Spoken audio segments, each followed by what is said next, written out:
शांति। आज हम सुना रहे हैं, बच्चा जब जन्म लेता है वो जन्म लेते ही जोर जोर से रोना चालू कर देता है। क्यों रोता है? जबकि ये कहा जाता है कि मनुष्य जन्म दुर्लभ जन्म है। बड़े दुर्लभ से, बड़े सौभाग्य से मनुष्य का जन्म प्राप्त हुआ, और मनुष्य का जन्म प्राप्त होने के बाद भी वो रोना चालू कर देता है। और दूसरी बात है कि अगर सृष्टि पर मेहमान बनकर पहली बार आया और आते ही रोना चालू कर देता है। क्यों रोता है? कोई भी व्यक्ति कब रोता है? जब कोई उनको दुख होता है, कोई कष्ट होता है, कोई उनको सजा मिलती है, तभी तो रोता है। अभी बच्चा जब गर्भ के अंदर में रहता है तो उसको क्या दुख मिलता होगा, क्या कष्ट मिलता होगा, क्या उनको सजा मिलती होगी? अगर कोई दुख ना मिले, कष्ट ना मिले, कोई उनको सजा ना मिले तो बच्चा रोएगा भी क्यों? अगर बच्चा रोता है वो सिद्ध करता है कि उनको दुख या कष्ट मिलता है। तो गर्भ के अंदर कैसे सजा मिलती है, कैसे कष्ट मिलता है? और आपको ये बात मालूम होना चाहिए, दुनिया में जितने भी बच्चे पैदा होते हैं उसमें से मुश्किल से 5% बच्चे जो रोते नहीं हैं। 95% से ऊपर जो भी बच्चे जन्म लेते हैं वो सभी रोते हैं। क्यों रोते हैं? ये राज स्वयं परमात्मा ने आकर बताते हैं कि जो आत्मा पवित्र होते हैं उनको कभी भी कोई दुख या कष्ट नहीं होता है, कभी उनको कोई सजा नहीं होती है। और जितना पवित्र ज्यादा होते हैं उतना ही वो दुख या कष्ट से मुक्त होते हैं। पवित्र आत्मा को कोई सजा नहीं होती है, और जो आत्मा में पाप होता है तो उनको दुख या कष्ट भोगना पड़ता है।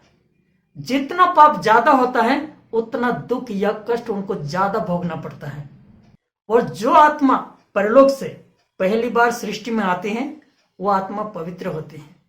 वो आते ही सृष्टि में जो भी आत्मा आकर शरीर धारण करते हैं तो उनको कभी कोई दुख, कष्ट या कोई सजा नहीं होती है, तो वो आत्मा जरूर रोएंगे नहीं। लेकिन जो आत्मा में पाप होगा, थोड़ा बहुत भी पाप होगा, थोड़ा बहुत उनको सजा भी होती है। इसलिए जो बच्चा जन्म लेते ही रोना चालू कर देता है, माना वो थोड़ा बहुत दुख या कष्ट गुजर कर ही आते हैं, वो सिद्ध करता है। लेकिन अब आप कहेंगे कि गर्भ के अंदर में कैसे पाप करता होगा, कैसे उनको सजा मिलती होगी? गर्भ के अंदर में कोई पाप नहीं करता है। पाप कर्म करते हैं जो मनुष्य शरीर में जब हम जीवित रहते हैं, जब हम किसी से धोखा करते हैं, छल करते हैं, किसी से हम लड़ाई करते हैं, दबाव करते हैं, कोई ना कोई हम पाप कर्म करते हैं। जब पाप कर्म करने के बाद हम शरीर छोड़ देते हैं, शरीर छोड़ने के बाद आत्मा मरते नहीं है, लेकिन शरीर छोड़ने के बाद आत्मा जब दोबारा शरीर लेने के लिए गर्भ में प्रवेश करती है तब उस आत्मा को गर्भ में वो सजा मिलती है। अभी गर्भ में क्या सजा मिलती होगी, कैसे सजा मिलती होगी, उस पर ऑलरेडी एक वीडियो बनी हुई है।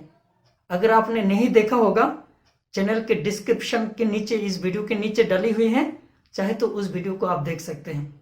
लेकिन शॉर्ट में आपको समझा देते हैं।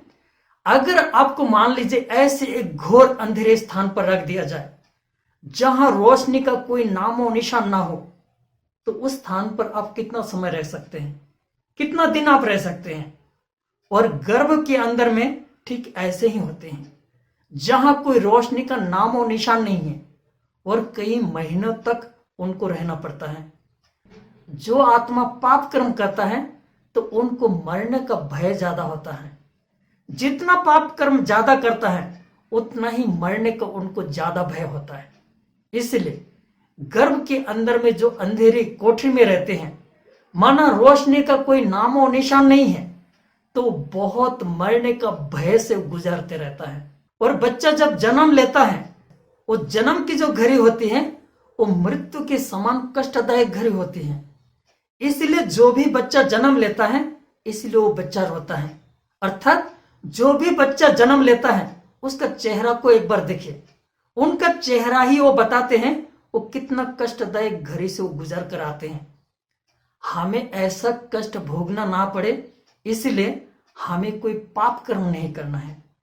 अगर आपको इस वीडियो को अच्छी लगे तो आपके संपर्क में जो भी हैं कम से कम सबको शेयर कर दीजिए, ताकि सभी पाप कर्म से बचे रहें और इस प्रकार की सजा से वो बच जाएंगे। ओम शांति।